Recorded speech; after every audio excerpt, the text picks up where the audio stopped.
तो hello friends, मेरा नाम है ऋषि और आप देख रहे हो फैक्ट्स वर्ल्ड। गाइस, आज की जो वीडियो होगी वो एक बहुत ही ज़्यादा इंपॉर्टेंट टॉपिक पर होगी जिसकी चर्चा इस समय पूरे विश्व में चल रही है। जी हाँ दोस्तों, थंबनेल देख के तो आप लोगों ने पता लगा ही लिया होगा। दोस्तों, आज की जो वीडियो होगी वो Russia versus Ukraine war crisis के ऊपर होगी। इन दोनों के बीच में जो है इस समय वॉर डिक्लेयर हो चुका है, ठीक है।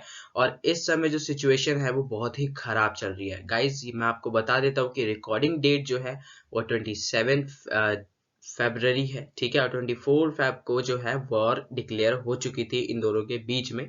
किसी वजह से ये वीडियो जो है काफी लेट अपलोड हो रही है, तो उसके लिए सॉरी। बट गाइज, ये जो वीडियो होगी इसके अंदर मैं आपको फुल एक्सप्लेन करूंगा कि आखिर ये रीजन क्या था। क्योंकि गाइज हर जगह जो है वॉर के बारे में बताया जा रहा है, लेकिन इसका रीजन जो है वो बहुत कम लोग बता रहे हैं। इसके अलावा गाइज इस वॉर से जुड़े कुछ हार्म्स और कुछ बेनिफिट्स जो है वो भी मैं आपको बताऊंगा, ठीक है गाइज। तो चलो वीडियो को स्टार्ट करते हैं। गाइज, आज की जो वीडियो होगी उसके अंदर कुछ ये मेन टॉपिक्स होंगे कि आखिर इनके बीच में कन्फ्लिक्ट का कारण क्या है, ठीक है। कि आखिर ऐसा क्या रीजन हुआ है जिसके कारण इनके बीच जो है युद्ध की स्थिति बन गई। उसके अलावा गाइज, अब युद्ध होता है तो हमेशा से ये होता आया है कि ये जो देश होते हैं वो दो गुटों में पड़ जाते हैं। तो इसमें इंडिया और बाकी कंट्रीज का क्या स्टैंड रहा है इस युद्ध में, वो हम जानेंगे। इसके अलावा गाइज देखो, रशिया एक सुपर पावर है, लेकिन यूक्रेन ने युद्ध के चौथे दिन भी हथियार नहीं डाला और बहुत बहादुरी के साथ रशिया का जो है अब तक रशिया का सामना किया है, ठीक है गाइज।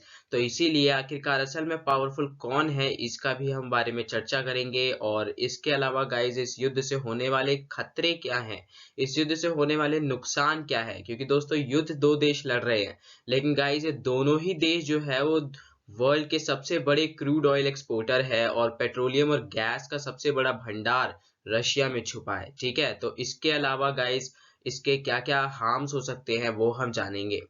अब गाइस, इसके बाद जो टॉपिक होगा कि मान लो कि अगर ये वॉर थर्ड वर्ल्ड वॉर में अगर तब्दील हो जाता है। वैसे तो गाइस ऐसे होने के चांसेस है बिल्कुल कम है, क्योंकि कोई देश युद्ध नहीं चाहता, ठीक है। लेकिन अगर मान लो कि किसी कारण से ये वॉर जो है ये थर्ड वर्ल्ड वॉर बन जाता है, तो इससे इस दुनिया पे क्या प्रभाव पड़ेगा, ठीक है, उसके बारे में हम जानेंगे। और इसके बाद गाइस, अंत में हमें इससे क्या सीख मिलती है या हर देश को इस युद्ध से क्या सीख मिलती है, ठीक है। और कंक्लूजन, ठीक है गाइस। तो चलो वीडियो को स्टार्ट करते हैं। अब गाइस देखो, इसके पीछे जो रीजन है रशिया और यूक्रेन कन्फ्लिक्ट के पीछे, वो रीजन बस इतना सा है कि रशिया जो है वो नहीं चाहता कि यूक्रेन जो है वो नाटो से जुड़े, ठीक है। आखिरकार नेटो से नहीं जुड़े, ठीक है, जबकि यूक्रेन चाहता है कि वो नेटो से जुड़े। अब गाइस, ये नेटो है क्या? तो गाइस, नेटो जो है वो 30 देशों का एक ऐसा संगठन है जो कि रशिया की पावर को कम करने के लिए बनाया गया था, ठीक है गाइस। इनके बीच में जो ट्रीटी हुई है इन 30 देशों के बीच में, वो ट्रीटी ये कहती है कि अगर कोई भी देश इन 30 देशों में से किसी भी एक पर हमला करेगा तो ये 30 देश मिल करके उसके ऊपर हमला करेंगे और उसको मुंह तोड़ जवाब देंगे, ठीक है गाइस। तो यूक्रेन एक छोटा सा देश है जिससे सटा हुआ है रशिया। आखिरकार 1991 में जब यूएसएसआर का विघटन हुआ तो रशिया जो है वो अलग हो गया, यूक्रेन अलग हो गया, बेलारूस अलग हो गया। इसके अलावा ऐसे 11 देश टूट के अलग अलग बन गए, ठीक है। अब गाइस, इन दोनों के बीच में सबसे बड़ा रीजन यही है कि यूक्रेन चाहता है कि वो नेटो से जुड़ जाए। नेटो से जुड़ने के बाद क्या होगा, तो गाइस नेटो से जुड़ने के बाद जो यूक्रेन रशिया है वो यूक्रेन के ऊपर अटैक नहीं कर पाएगा, ठीक है। सबसे बड़ा ये कारण होगा, क्योंकि ये ट्रीटी मैंने आपको बता दिया है क्यों ये क्या है, कि इसके अंदर कोई भी देश अगर इन नेटो के देश पे हमला करता है तो ये सारे मिल करके एक साथ, ये 30 देश मिल करके एक साथ उसके खिलाफ जो है युद्ध लड़ेंगे, ठीक है। ये एग्रीमेंट है नेटो के अंदर गाइस। नेटो की फुल फॉर्म है नॉर्थ अटलांटिक ट्रीटी ऑर्गेनाइजेशन, ठीक है गाइस। तो ये सबसे बड़ा रीजन है जो कि व्लादिमीर पुतिन जो है वो ये कन्फ्लिक्ट जो है 2021 से शुरू हो गया। व्लादिमीर पुतिन ने मना किया, लेकिन वोलोदिमीर जेलेंस्की जो कि प्रेसिडेंट है यूक्रेन के, उन्होंने इस बात को ठुकरा दिया और वो जुड़ना ही चाहते हैं ताकि उनकी कंट्री जो है सेफ हो जाए, ठीक है। बट गाइज, अभी हमें ये दिख रहा है कि कितना सेफ है उनकी कंट्री। अब गाइस ये देखो, ये रहा यूक्रेन और ये रहा रशिया। इन दोनों के बॉर्डर देखो कितने लंबे हैं जो शेयर कर रहे हैं एक दूसरे को, ठीक है। ये रीजन है। अब गाइस जब रशिया ने वॉर डिक्लेयर किया तो वॉर डिक्लेयर करने से पहले रशिया ने लुहांस्क और डोनेस्क इन दोनों को स्वतंत्र देश बना दिया, ठीक है, जिसके कारण स्थिति और ज्यादा बिगड़ गई। ठीक है, अब गाइस ये देखो, नेटो के अंदर कुछ इस तरह से है। 1949 में 12 देशों ने मिलकर के इसकी स्थापना की थी 1949 में, लेकिन अभी इस समय करंट में 30 मेंबर्स है इसके अंदर, जिसके अंदर यूनाइटेड किंगडम यानी कि ग्रेट ब्रिटेन, इसके अलावा United state, Belgium, Canada, Denmark और फ्रांस जैसे बड़े बड़े देश हैं, और भी 30 छोटे बड़े देश हैं जैसे स्लोवाकिया, स्लोमानिया, क्रोएशिया। ठीक है, ये क्रोएशिया भी जो है ये किससे टूट कर बना था, ये क्रोएशिया भी जो है 1999 में यूएसएसआर से, 1991 में यूएसएसआर से टूटकर बन गया था। ठीक है गाइस, तो मेन रीजन यही है कि अगर जो है यूक्रेन नाटो से जुड़ जाता है तो क्या होगा। तो गाइस यहाँ पे लिखा है, if Ukraine would be in NATO Russia would never attack it, यानी कि इसके ऊपर रशिया जो है अटैक नहीं कर सकता, क्योंकि फिर सारे मिल करके उसके खिलाफ जो है मुंह तोड़ जवाब देंगे उसको। ठीक है गाइस, यही सिचुएशन के कारण जो है क्रीमिया को 2014 में रशिया ने अटैक कर लिया था। क्रीमिया क्या है, तो क्रीमिया ना यूक्रेन का ही एक छोटा सा आइलैंड था जो कि उससे जुड़ा था, जिसको 2014 में जो है रशियन आर्मी ने अपने अंडर ले लिया। ठीक है गाइस, अब गाइस देखो, अब जब युद्ध हो रहा है तो इस बीच में बाकी कंट्रीज का भी स्टैंड क्या रहता है, आखिरकार कौन सी कंट्री क्या बोलती है। तो गाइस युद्ध से पहले जो हमारे ये सुप्रीम लीडर हैं, जिनको ग्लोबल लीडर कहा जाता है, जो कि अब शायद ही है, ठीक है, ये ग्लोबल लीडर ने बहुत बड़ी बड़ी बातें बोली थी। इन्होंने बोला था कि ये हर तरह से यूक्रेन की मदद करेंगे, अगर रशिया ने अटैक किया तो रशिया की हालत बुरी होगी, वो अपने बुरे अंजाम के लिए तैयार रहे। हम इन्होंने बहुत बड़ी बड़ी बातें बोली, और इनके साथ जितने नेटो के देश हैं, ये यूरोपियन यूनियन के देश हैं, यानी कि यूरोप के वो सारे कंट्रीज, उन्होंने भी बहुत लंबी लंबी बातें करी थी। ठीक है, कि वो बुरी स्थिति के लिए तैयार रहे, एक बड़े युद्ध के लिए तैयार रहे।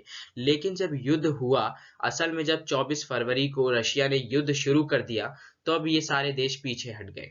और उसके बाद जो इनका स्टेटमेंट आता है 26 फरवरी को, वो स्टेटमेंट पूरी दुनिया को ये बता देता है कि अपने ऊपर आत्मनिर्भर होना कितना जरूरी है। ठीक है गाइस, इन्होंने अपने स्टेटमेंट में ये साफ कह दिया कि हमारा कोई भी सैनिक जो है वो यूक्रेन की तरफ से रशिया से नहीं लड़ेगा।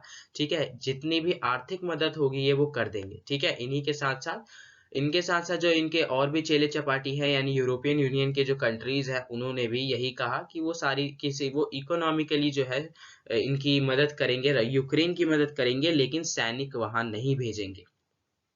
ठीक है गाइस, तो इससे हमें यही सीख मिल जाती है कि पहले तो आत्मनिर्भर बनो, सेल्फ सफिशिएंट बनना बहुत जरूरी है। ठीक है गाइस, अभी यूक्रेन की हालत जो है वो बहुत खराब हो चुकी है। अब गाइस, अब इंडिया का क्या स्टैंड है, क्योंकि इंडिया हमारा कंट्री है और हमारे मोदी जी को जो है अपनी डेवलपमेंट के लिए भी देखना है। ठीक है, तो गाइस हमारा ये स्टैंड है कि रशिया जो है, एक तो वो हमारा बहुत पुराना फ्रेंड है। जब जब वॉर हुआ है, रशिया अकेले हमारे साथ खड़ा हुआ है उस युद्ध में। ठीक है, जब पूरी दुनिया हमारे खिलाफ थी। और इसके अलावा गाइस, जब अमेरिका जो है इंडो पाक के वॉर में इंडिया के ऊपर बॉम्ब गिराने वाला था, तब रशिया ने ही अपने युद्धपोत भेजे थे हमको बचाने के लिए। ठीक है, अपने समुद्र में उतारे थे। ठीक है गाइस, इसके अलावा इंडिया जो है वो इस समय न्यूट्रल है, क्योंकि एक तो ये हमारा नया फ्रेंड है, अमेरिका हमारा नया फ्रेंड है, और रशिया हमारा बहुत पुराना फ्रेंड है। हम दोनों को ही नहीं खो सकते। अगर हम दोनों में से किसी एक को भी खो देते हैं तो हमारा बहुत बड़ा लॉस हो जाएगा। ठीक है, इसलिए हम दोनों को ही नहीं खो सकते हैं, तो इसलिए अब तक हम न्यूट्रल हैं। ठीक है, हमारे जो एक्सटर्नल अफेयर मिनिस्टर है, या फिर हमारे जो आईएफएस ऑफिसर है, इंडियन फॉरेन सर्विसेज, जो इंडिया को रिप्रेजेंट करते हैं यूनाइटेड नेशंस में, उन्होंने ये कहा है कि इस मामले को जो है वो शांति से डिप्लोमेटिक तरीके से बातचीत करके और सुलझाया जा सकता है, और हम अब तक इसी स्टेटमेंट पर कायम है। ठीक है गाइस, हम किसी एक की ओर नहीं जा सकते। ठीक है, अगर हम एक की ओर गए, अगर रशिया की ओर गए तो यूरोप और ये अमेरिका भड़क जाएगा। अगर यूरोप अमेरिका की ओर गए तो ये हमारा जो सबसे पुराना फ्रेंड है और मददगार फ्रेंड है रशिया, वो भड़क जाएगा। ठीक है गाइस, तो ये तो हम नहीं कर सकते, तो इसलिए हम अब तक न्यूट्रल है, और न्यूट्रल रहना भी ठीक ही है। फिलहाल तो अभी इंडिया के ऊपर काफी प्रेशर बन रहा है। व्लादिमीर ज़ेलेंस्की ने खुद जो है मोदी जी से बात की थी। उन्होंने कहा था कि इस सिचुएशन को मोदी जी ही रोक सकते हैं। इसके अलावा व्लादिमीर पुतिन ने जो है इनको कॉल किया था और 25 मिनट की इनकी बातचीत हुई थी, जिसमें उन्होंने यहाँ की रशिया यूक्रेन की स्थिति बताई। ठीक है, उसके बाद भी मोदी जी इसी बात पे अड़े रहे कि हम डिप्लोमेटिक तरीके से बातचीत करके इसको सुलझा सकते हैं। ठीक है गाइज, हालांकि जो है गाइस इकोनॉमिक सैंक्शन जो है ना वो काफी सारे लगाए जा रहे हैं, लेकिन इस इकोनॉमिक सैंक्शन से किसी भी तरह से रशिया को कोई नुकसान होता हुआ नहीं दिख रहा है, क्योंकि गाइस इकोनॉमिक सैंक्शन से जितना नुकसान रशिया को होगा उतना ही नुकसान बाकी देशों को भी होगा। ठीक है गाइस, अब इस समय हम देखते हैं कि सबसे ज्यादा पावरफुल कौन है। ठीक है, क्योंकि पावरफुल के गाइस रशिया जो है वो एक बहुत बड़ा पावर है। ठीक है, वो एक न्यूक्लियर कंट्री है। ठीक है, न्यूक्लियर पावर है रशिया।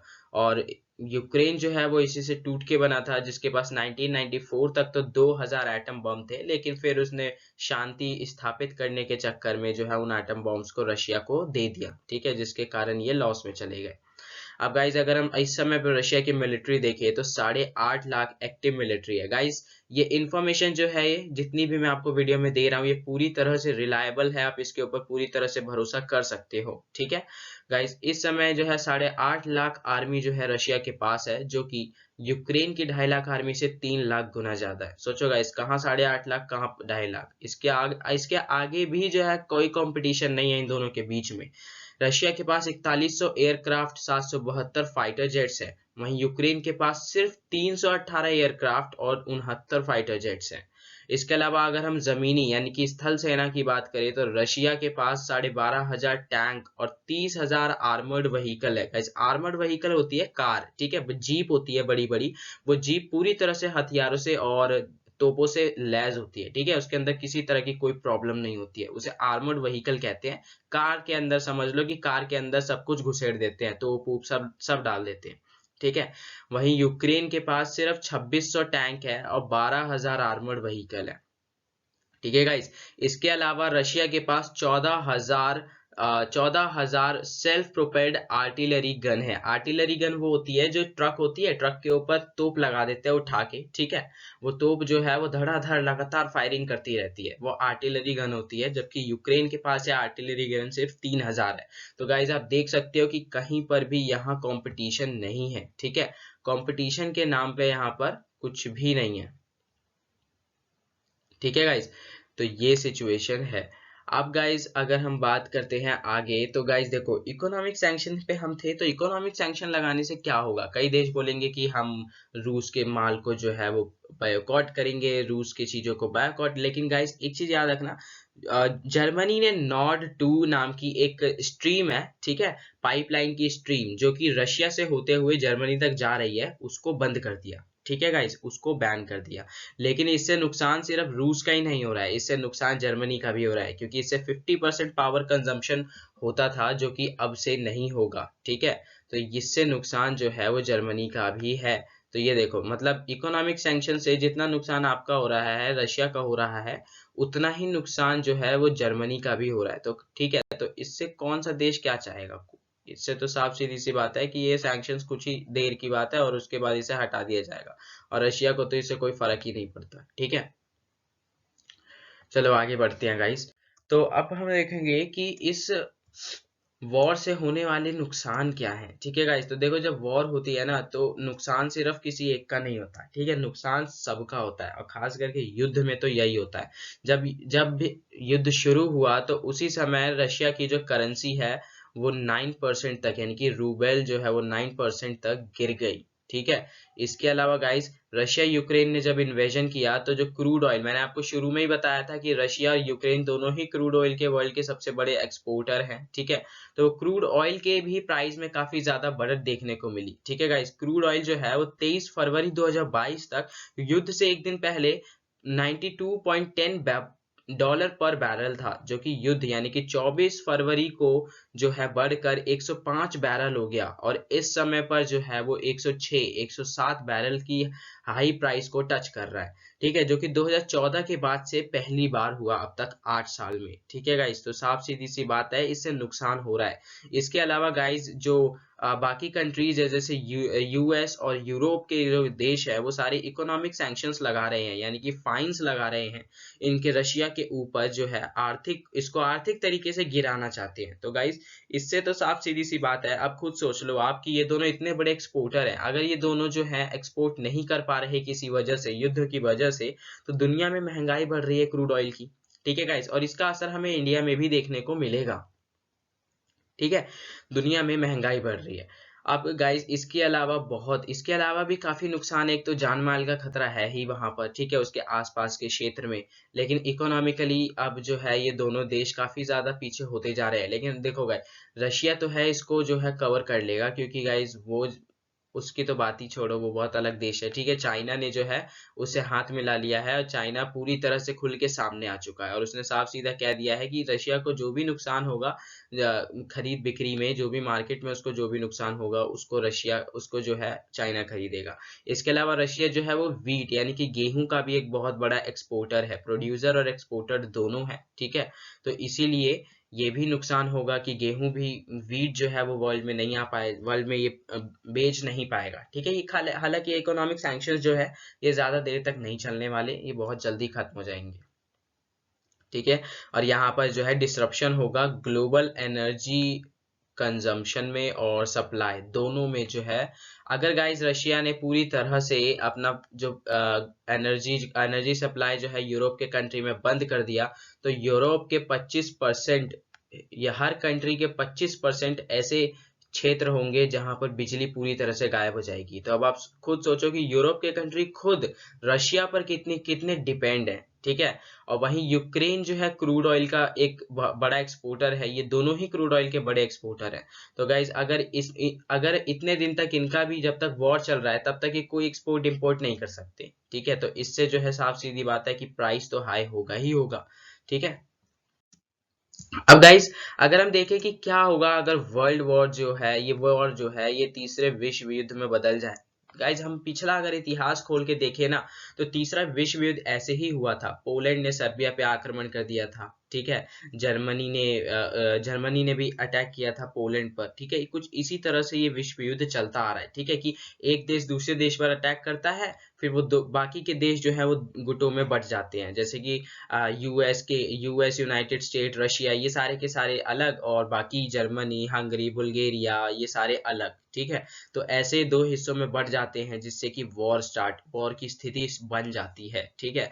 अब गाइस इस समय पर भी यही सिचुएशन ऐसा बन रहा है, लेकिन हालांकि ऐसा कोई वॉर होने नहीं वाला, इस चीज की गारंटी तो है इस समय, क्योंकि गाइस सुप्रीम लीडर जिसको कहते हैं अमेरिका, उसने साफ बोल दिया कि वो किसी तरह से यूक्रेन की कोई सैन्य मदद नहीं करेगा, ठीक है। तो अब जाहिर सी बात है कि नहीं होने वाला कोई वॉर, ठीक है। लेकिन अगर मान लो हो जाता तो इससे क्या होता, तो गाइस इससे तो पहली बात तो ये कि गाइस वर्ल्ड वॉर 2 में जो है 8.5 करोड़ लोगों की मौत हुई थी, ठीक है। 8.5 करोड़ लोगों की मौत हुई थी वर्ल्ड वॉर 2 में। तो अब आप खुद देख सकते हो कि उस समय जब पूरी दुनिया न्यूक्लियर वेपन से लैस नहीं थी तब ये सिचुएशन हुआ था। तो इस समय तो पूरी दुनिया जो है वो हाईली डिस्ट्रक्टिव वेपन से लैस है, ठीक है गाइस। तो मिलियंस छोड़ो, करोड़ों अरबों में हो सकता है। एक अनुमान के मुताबिक ऐसा था कि 90% आबादी जो होगी वर्ल्ड की, वो तीसरे विश्व युद्ध में खत्म होने के खतरे हो सकते हैं, ठीक है। और इसके अलावा गाइस हमारा जो पृथ्वी है, हमारी पृथ्वी का हर एक देश वो कई सौ साल या फिर कई 10 साल या कई सौ साल पीछे जा सकता है, ठीक है। उसको वापस रिकवर करने में टाइम लग सकता है। हर कंट्री जापान की तरह नहीं होता कि दो एटम बम सहने के बावजूद कुछ ही सालों में रिकवर कर ले, ठीक है। अगर इस समय पर कोई और देश होता तो वो अब तक पिछड़ा हुआ ही होता, उसकी हालत सीरिया जैसी ही होती, ठीक है। क्योंकि ठीक है गाइस, तो इसीलिए वर्ल्ड वॉर 3 होने के चांसेस अभी कम है, क्योंकि सब लोग पीछे हट चुके हैं। और रशिया ने साफ सीधा कह दिया कि उसके इस ऑपरेशन के बीच में जो भी देश इस ऑपरेशन के बीच में आएगा वो अपना अंजाम भुगतने के लिए खुद तैयार रहे, ठीक है। और इस बात को लेकर के अमेरिका भी डरा हुआ है। अगर हम इसी के बीच गाइस अगर हम लोग न्यूक्लियर पावर की बात करें, ठीक है, न्यूक्लियर वेपन्स की बात करें, तो गाइस 2022 के आंकड़े कुछ इस तरह से है कि पूरी दुनिया में न्यूक्लियर वेपन जो है वो, एक सेकेंड, पूरी दुनिया में जो न्यूक्लियर वेपन है वो न्यूक्लियर वेपन 13,080 है। ठीक है, ये रहा 13,080 है, जबकि अकेले रशिया के पास 6,255 न्यूक्लियर वेपन है। और इसके बाद अमेरिका, यानी कि सबसे ज्यादा न्यूक्लियर वेपन जिसके पास है वो कौन है, वो है रशिया। इसके अलावा हम अपना भी देख लेते हैं, क्योंकि इसके हमारे इधर भी काफी ज्यादा लड़ाई चल रही है। ठीक है, इंडिया पाकिस्तान चाइना में।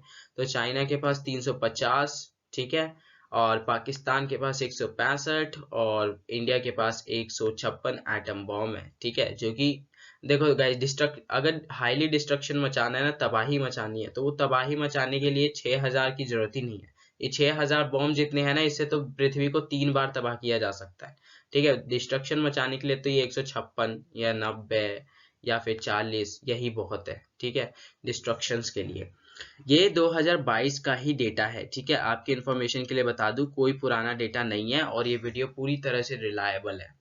ठीक है, तो आप देख सकते हो कि अब क्या हो सकता है अगर थर्ड वर्ल्ड वॉर हुआ तो। कुछ लोगों को देख करके यार लग रहा होगा कि जीते जी हमको युद्ध देखने को मिलेगा। तो गाइस, ये युद्ध जो है ना, इसका सीधा असर हम पे भी पड़ेगा। ठीक है, कोई ऐसी बात नहीं है कि नहीं पड़ेगा, पूरी वर्ल्ड फिर से ग्रेट डिप्रेशन में चला जाएगा।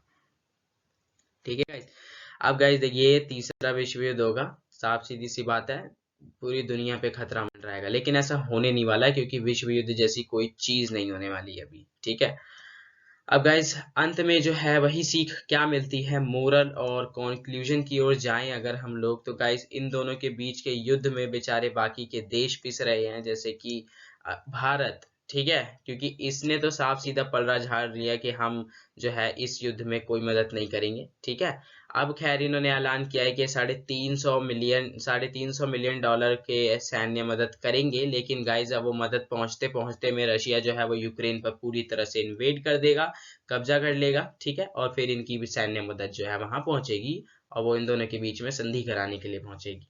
ये हाल होगा। ठीक है, अभी तो खैर रशिया और यूक्रेन दोनों ही जो है बैठ करके बात करने के लिए मान चुके हैं। गाइस इसमें हमारे इंडिया ने ना बहुत अहम रोल निभाया है। ठीक है, इंडिया हमको जो ऐसा लीडर है ना, ऐसा लीडर गाइस हमको ना मिलना बहुत मुश्किल है। बहुत बढ़िया लीडर है नरेंद्र मोदी जो है, वो हमारे बहुत ही औसम लीडर है। ठीक है गाइस, अब आप खुद सोचो कि एक प्राइम मिनिस्टर के सर पे कितना बड़ा लोड होता है। इंटरनेशनल अफेयर्स को देखना है, कंट्री के अंदर चल रहे अफेयर्स को देखना है।